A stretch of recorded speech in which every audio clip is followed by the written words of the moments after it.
Welcome back to Heat Digest. On this episode, we're going to be breaking down brand new odds released on De'Aaron Fox and possibly landing with a different team. I'm here to break down where the Miami Heat line and all of this on this episode of Heat Digest. So let's get to it and not waste any time breaking down the De'Aaron Fox speculation.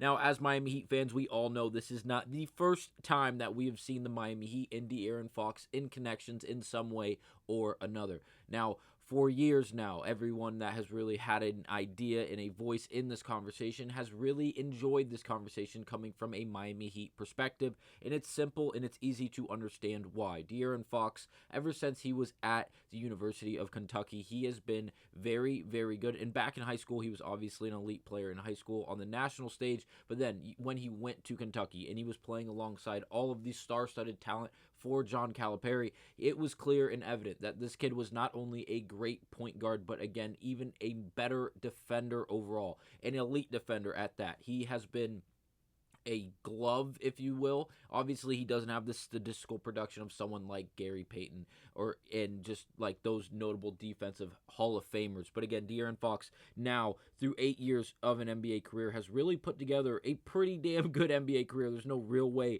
around that. De'Aaron Fox has been a great player ever since being drafted by Sacramento. And again, now in his 8th NBA season, it does not feel like he's been in the league for that long. But again, we are all getting older. And again, De'Aaron Fox coming in at the age of 20 and playing up to the age of 27 now. He has been very good at the game of basketball. Again, having a career year once again, leading the Sacramento Kings to multiple victories and really just being a very competitive team in a dominant Western Conference. Obviously, they have a very good team surrounding him with De'Aaron Fox, Malik Monk, Domantas Sabonis, Keegan Murray. The list goes on and on. Obviously, Trey Lyles.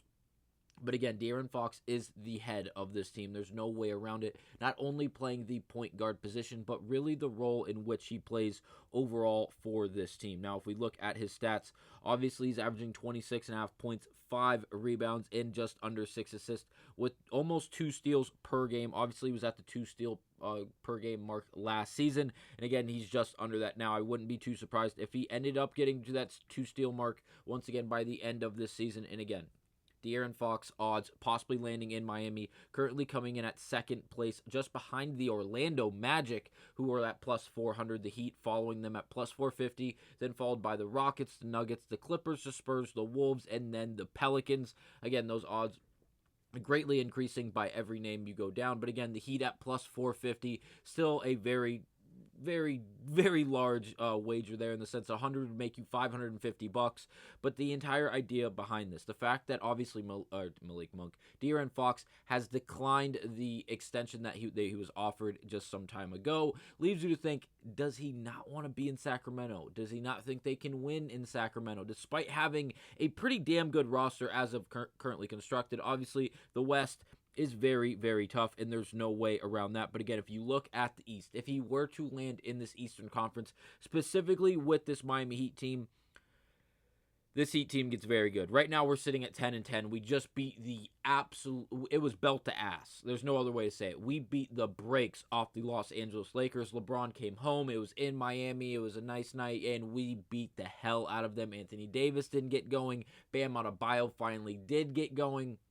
Overall, a very good game. Jimmy Butler, Bam, Hero, all had very statistical, productive games, which is exactly what we want to see. Bam Adebayo obviously being that weak link for the last week or so, 2 weeks if not, as he just simply couldn't get the shots to go, and when he did, he wasn't that aggressive. And now, with him being aggressive, Butler getting the shots to land and not only shooting 4 times a night, thankfully, and then Tyler Hero just being as dominant as he's been up to this point in the NBA season, it seems like it's really, really working. And as of right now, Hero is now listed as the starting point guard, and Duncan Robinson has obviously been moved to the shooting guard. But then you find Terry Rozier as the 3rd string point guard and the 2nd string shooting guard. The reason for that is because obviously he lost his starting spot, and Eric Spoelstra has been using him in different ways, trying to utilize him in a different fashion, trying to put him as the emphasis in the second group, in the second rotation, to really not lose the momentum going into the third quarter and into that second half for this Miami Heat team, who have really found themselves to struggle,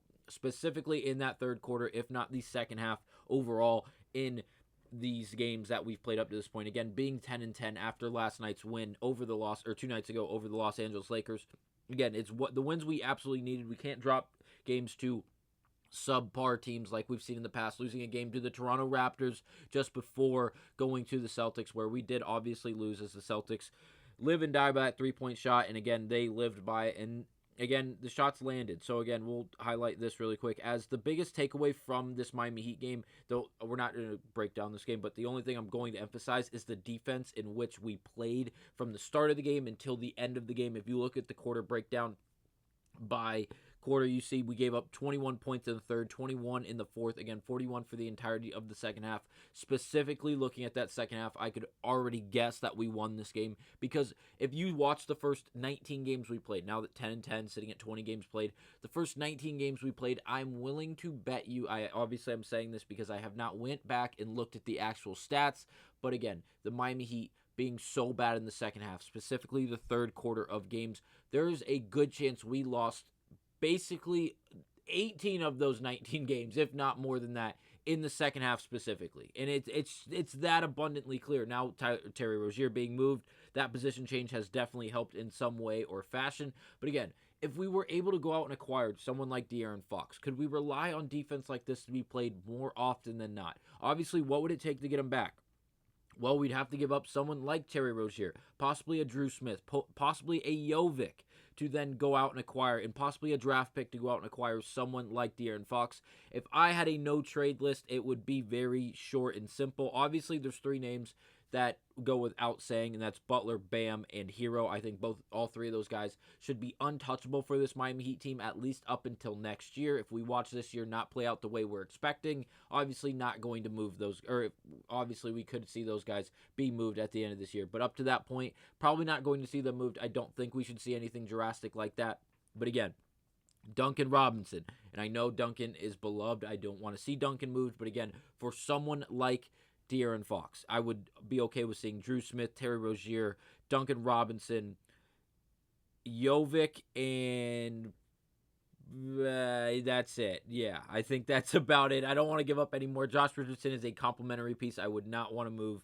Obviously, Hayward Highsmith falls in the same category. If we had to give up one of those two guys, and probably not so much on the other end because of what you'd be getting for either Richardson or Highsmith, I'd be okay with adding either of those in the deal for De'Aaron Fox. But again, I think it should be centered around Terry Rozier, either Josh Richardson. We'll do Rozier, Richardson, and Jovic for De'Aaron Fox. Do you think they even look at that? I'm not sure. I'd have to look at the contracts and the actual moving parts of actually going along with each person and the player that we'd be moving. But again, De'Aaron Fox, without a doubt, I know these are team stats. I understand that. But again, points allowed, rebounds allowed, both ranking first defensively when it comes to the Sacramento Kings when looking at the opposition. Again, only giving up 19.3 points and 4.5 rebounds. Yes, 8.5 assists, which just ranked in the 18th percentile of the league this season. But again, just think De'Aaron Fox is the starting point guard, plays the vast majority of minutes at the starting guard position for the Sacramento Kings, and these defensive stats translate. Again, he would be a massive piece to this Miami Heat team, and it fits too perfect. It really would. Defensive-minded guy who can handle the ball, who doesn't have to shoot first, but definitely can get a basket whenever he needs it, but has the great ability to play defense and facilitate the basketball. Tyler Hero, we went into this offseason and came out of this offseason with the idea that he was going to play more off-ball, which he's done a great job in doing so, and really just elevating his game overall. If you added De'Aaron Fox and moved out those pieces that we mentioned earlier, whether it be Josh Richardson, Terry Rozier, and then obviously Jovic, who has struggled this year as well as the other two names we just mentioned, you put Fox at the starting guard position, allow Hero to move to that shooting guard position, which is his true position, and allow him to play off the ball, catch and shoot.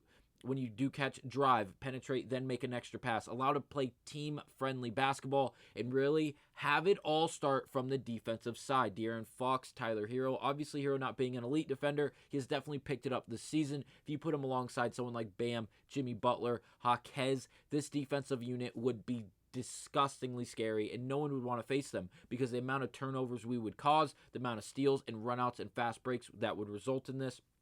De'Aaron Fox, being as fast as he is, one of the fastest players in the NBA, would feast playing in Miami, and I think it would be a beautiful thing to watch. But again, a long shot to say the least. But again, I'm here to report all of the news surrounding the Miami Heat. And again, that was the news. So again, thank you guys for watching. I will see you guys on the next episode of Heat Digest.